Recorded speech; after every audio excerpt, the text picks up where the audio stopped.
out the horses. Oh, that's cool. Yeah. Morning, everyone. It is 10:14 a.m., October 18th, 2022. My name is John Martin, and I am the chairman of the County Development Committee, which meeting I am now calling to order. Would the clerk please call the roll for attendance? Berman, Berman is here. Brown, Brown here. Ford, Ford present.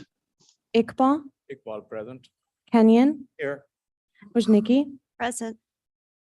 Shepro, Shepro present Fraz, Caius, in Australia, Caius unofficial business. present. Caius present. Hirag, Martin. Martin present. You have quorum. Thank you. We have before us draft minutes of September 20th, 2022. I believe that committee member Iqbal noted one slight typographical error, but with that one change which has been made, we could announce what it is. Yeah, I move that we accept it. Okay. Do we have a second? Caius will second. We have comments or questions? Clerk, please call the roll. Berman, Berman, yeah. Brown, Brown, yes. Ford, Ford, yes. Iqbal, Iqbal, yes. Kenyon, Yes. Wojnicki, Yes. Martin. Martin, yes. Minutes are approved. The monthly financials are on file.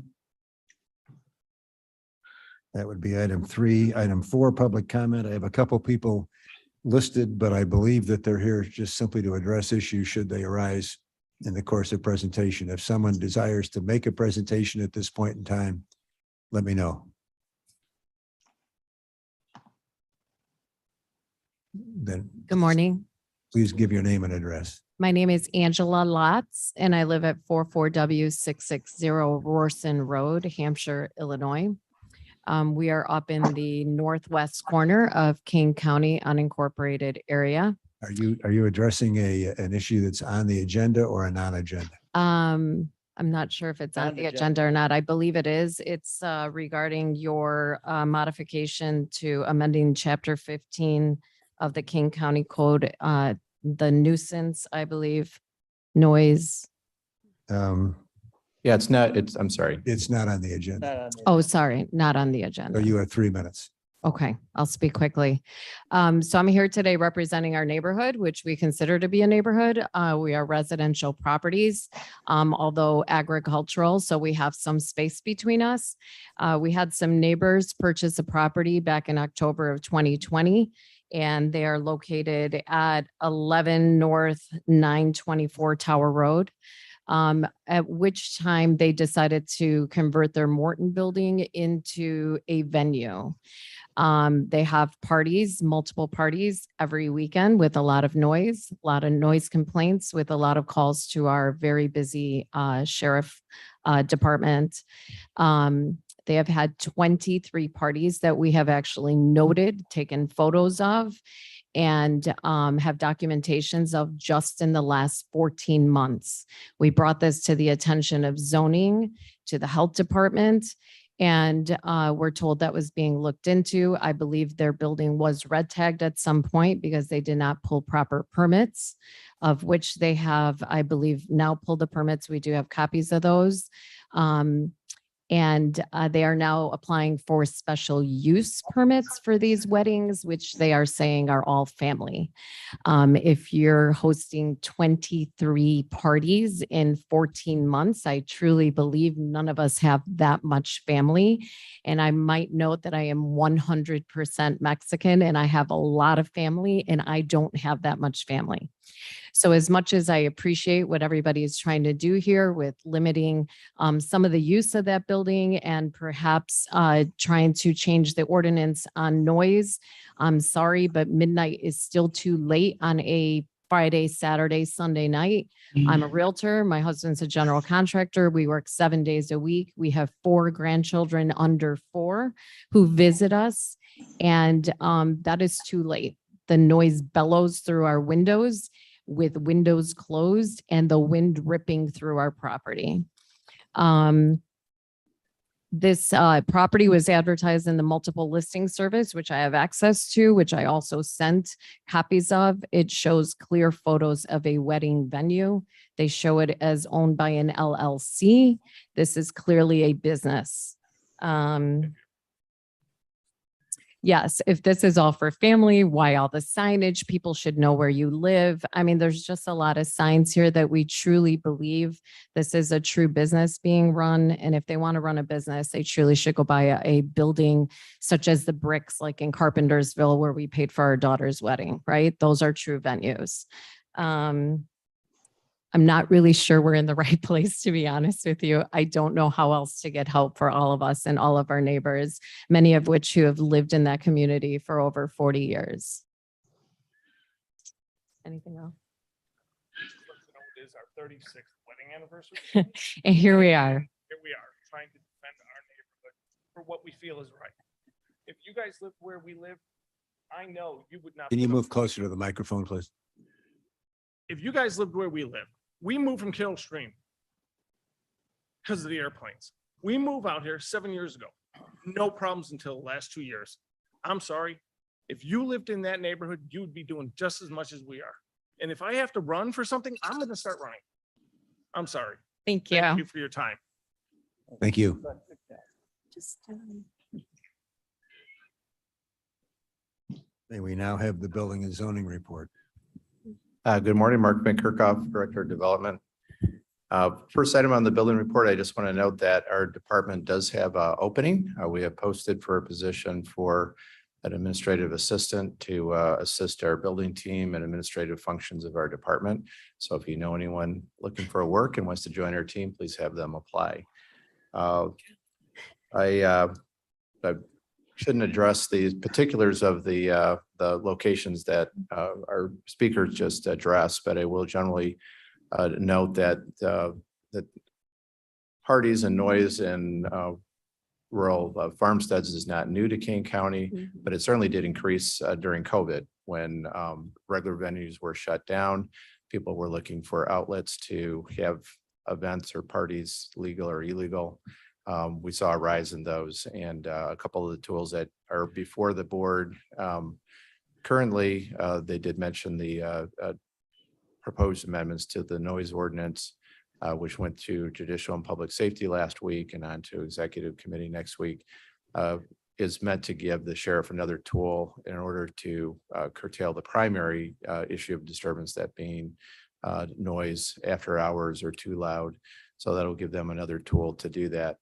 Some of the other issues involved with if someone holds a party or event, they single family residence owner can have, private events.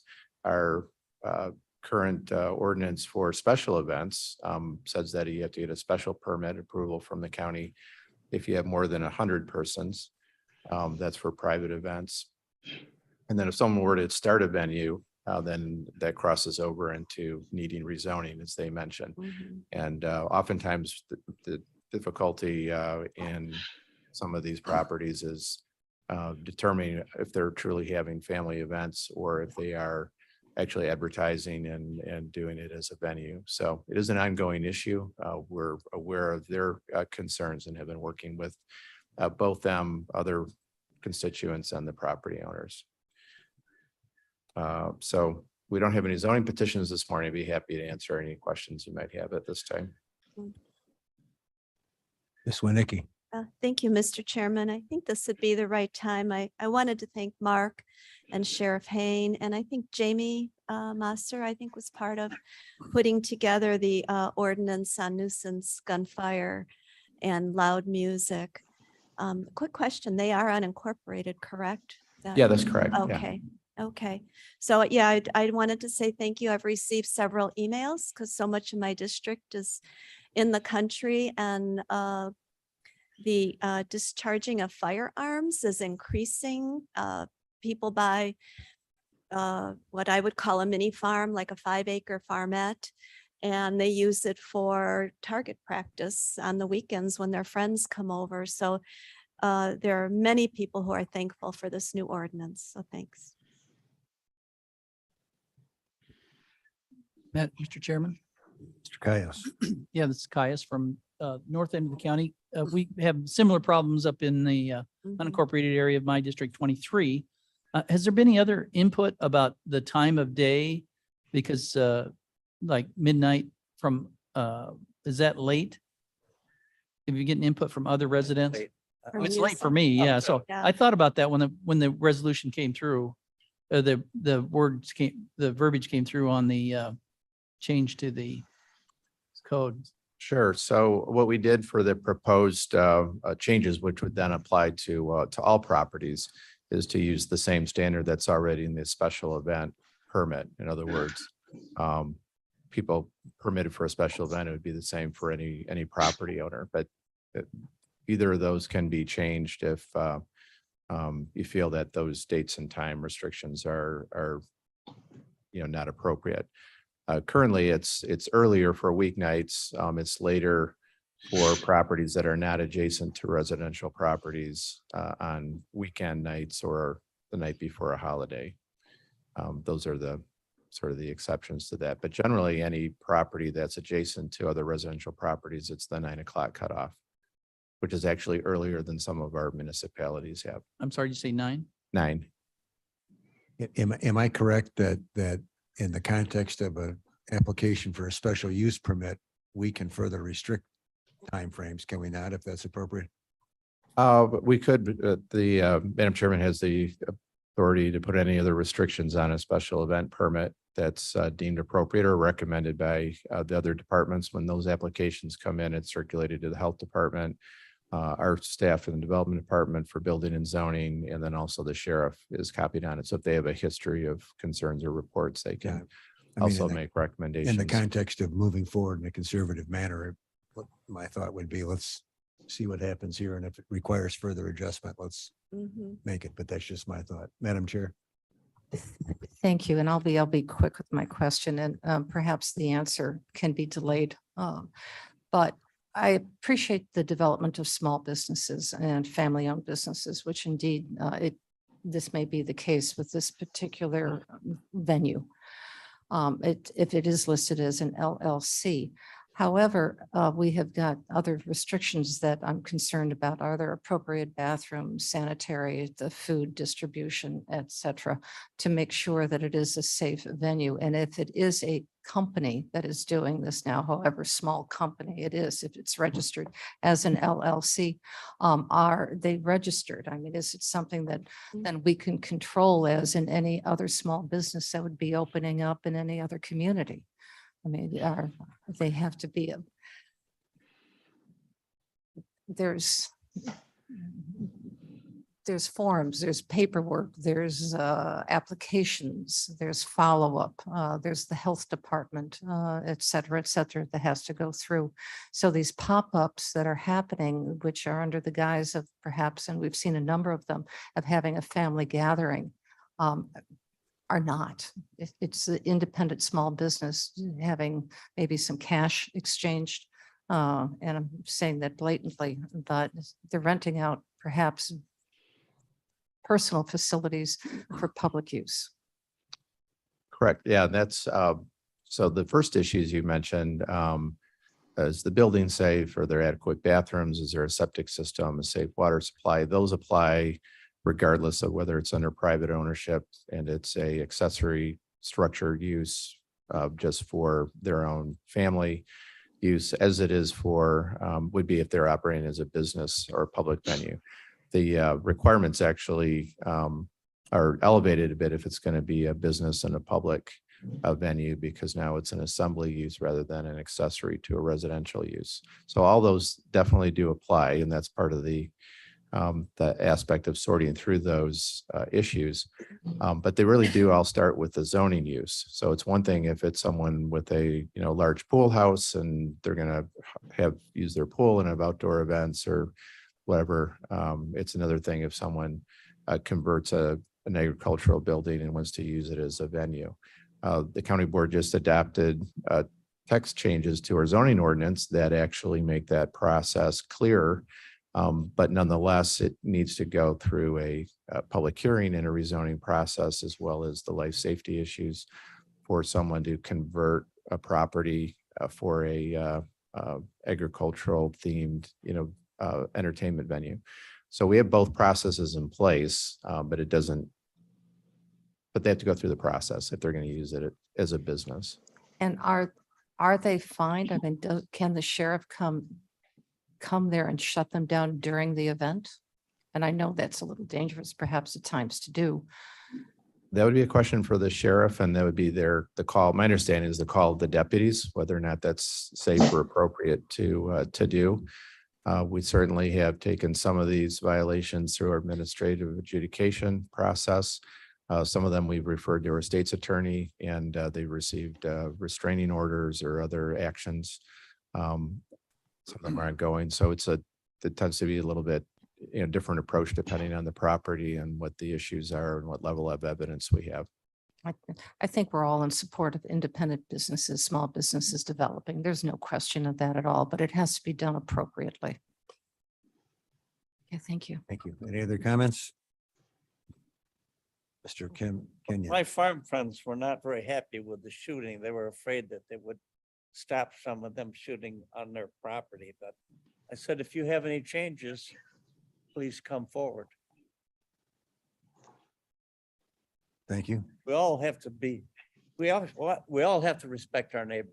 That's all it is. Well, we're putting, my thought is we're putting something in place. Let's see how it works. If it needs to be tweaked or altered, then we can address that issue. But right now we're moving forward. So Mr. Chairman, Dr. Silva.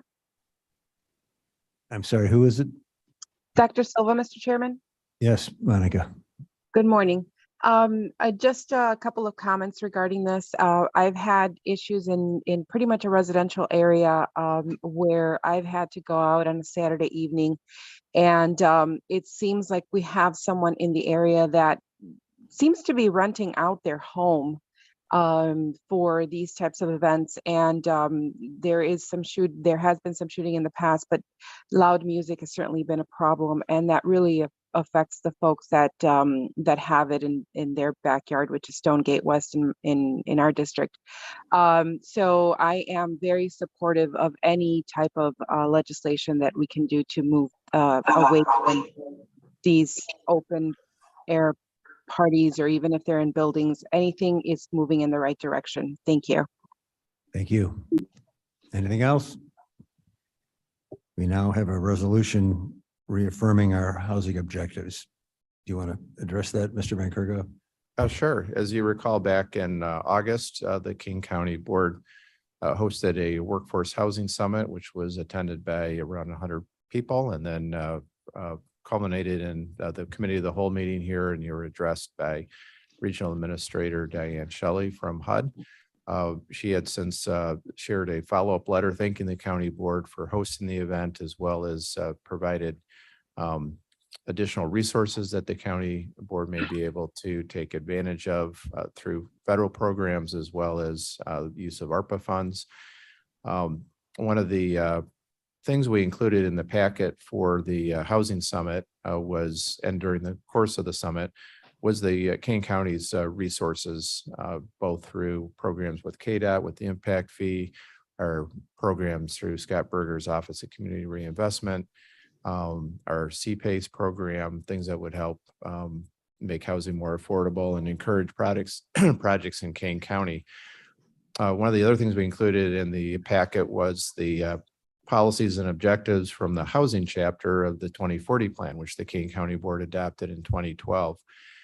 Because of the time frame since that's been adopted, we've thought it would be appropriate for the Regional Planning Commission to review not the entire chapter, because some of those that the text is dated on that, but the policies and objectives, and make a recommendation to the county board if they would recommend reaffirming those objectives and policies as a policy and leadership position on the workforce housing topic. I will note that the objectives and policies are actually broader than just workforce housing. They're on all issues of housing in terms of making use of existing infrastructure for infill, for preserving farmland, a broad list of things. The Regional Planning Commission met this last week on Wednesday evening, and unanimously passed this resolution recommending reaffirming those objectives and policies. So there's no changes to it. This has already been adopted by a previous board. This would just be reaffirming those policies for promoting and providing leadership to our municipalities and other elected officials. Thank you. Thank you. May we please have a motion to reaffirm? I would move to reaffirm. Mr. Kenyon I'll moves. second. Ms. Winnicki seconds. Do Um, we have any comments or questions? Yeah, Ms. Winnicki? Mr. Chair, I don't know if this would be the right time to mention this, but are we looking forward to maybe a future 2050 plan in the near future? I know We- that's a broad question, but We are. Uh-huh. I mean, it's a good issue that we have funding available. Our ag team has gone after grants that we're implementing, and now the ARPA funding projects that our department applied for are going through the vetting process. So right now our energies are focused on applying for and now implementing using those funds. But looking forward to the next update to the 2040 plan. okay, yeah, I think that's good. I think it's good to bring more attention to the county about what we would like to see as far as housing goes. And, not just the municipalities, we should all be working together. Just a statement. Thank you. Thank you. Anything else? Madam Chair? Thank you. Just as a follow-up, there was a recent survey that was advertised or promoted today that talks about the importance of workforce housing across the United States. But I'd like just to draw your attention to what the data was for Chicago, and I'll dare say probably all of our municipalities. At the minimum wage, an individual in Chicago metropolitan area would have to work 112 hours per week to afford a one-bedroom apartment. Let that sit on you. So you can't work 3 shifts week after week after week. That's literally a 3-shift worker for a one-bedroom apartment. So the importance of workforce housing is critical throughout our region. And certainly we're doing our best that we can at the very beginning of addressing the need here in Kane County. Thank you. Anything else? Clerk, please call the roll. Berman, Berman, yes. Brown, Brown, yes. Ford, Ford, yes. Iqbal, Iqbal, yes. Kenyon, Yes. Woznicki, Yes, Martin. Martin, yes. Passes. Resolution is approved. Discussion of the staff report. No, just the usual that our staff or planning staff report to different committees of the county board. This is our main committee, so we include a staff report of some of their activities. I do just want to highlight one item on the report this month.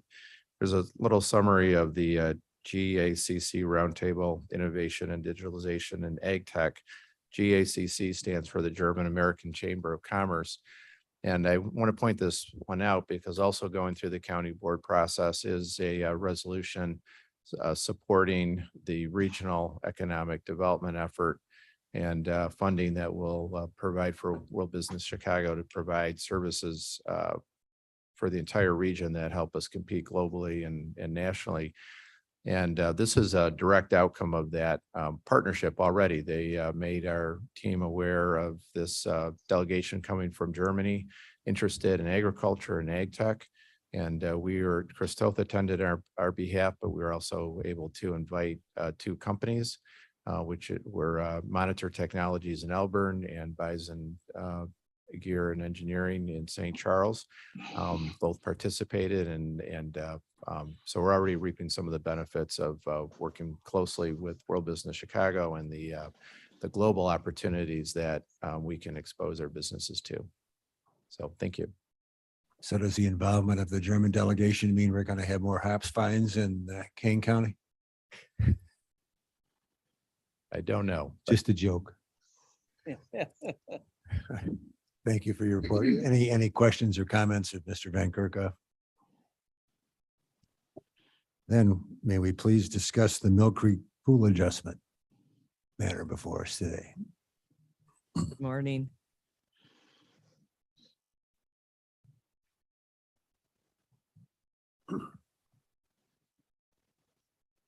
We have before you today a request for an adjustment to the required 20-foot rear yard setback for an in-ground swimming pool over at Mill Creek.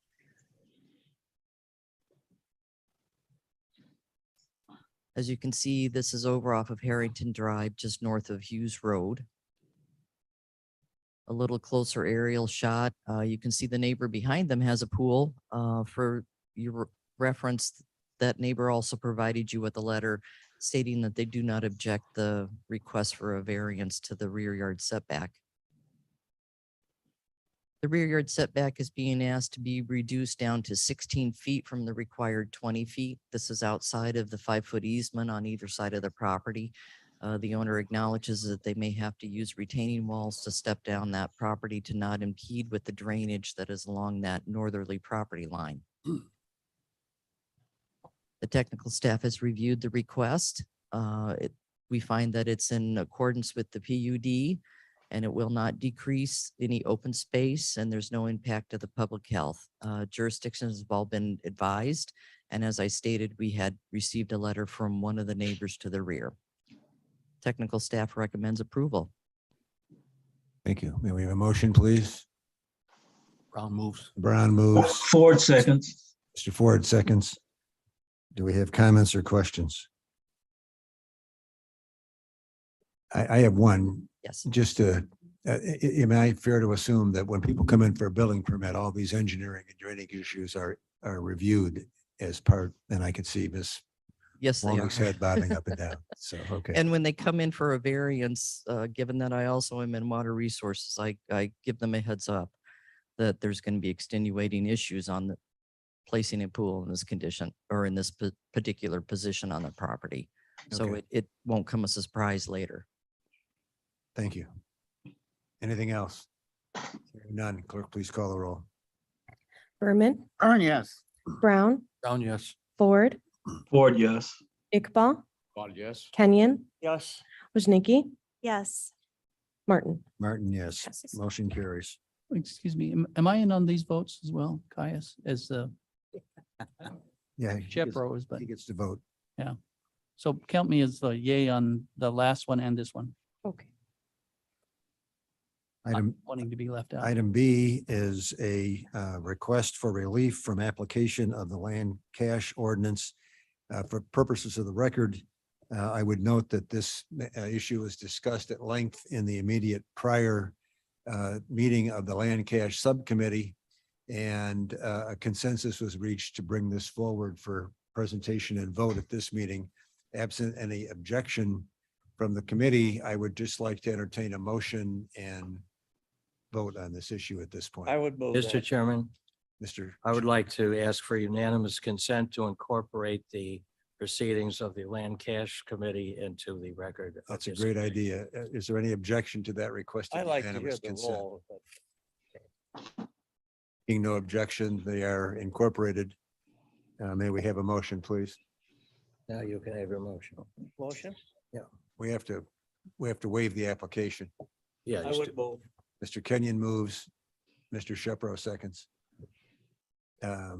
Any comments or questions? Hearing none, clerk, please call the roll. Berman, Yes. Brown, Brown, yes.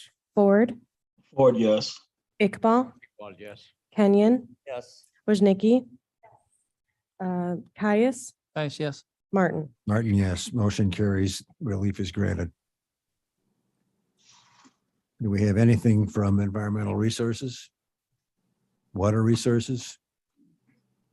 Mr. Berger, do we have anything from you? Good morning, Mr. Martin. We do not have any business items before you today. Thank you. You're very welcome. Do we have any new business to discuss? Then we have I would move we and adjourn. I would entertain unanimous consent to Then to replace place the reports on file. So Then re- let's adjourn. No objection to that. The reports are now on file. We have no need of an executive session. I would request, please, that Mr. Kenyon move for adjournment of this meeting. Get out of here. Who seconded it? Ford. leave. Herman seconded it. All in favor of adjournment signify by saying aye. Aye. Aye. Opposed, same And sign. I've been here a long time. Motion carries.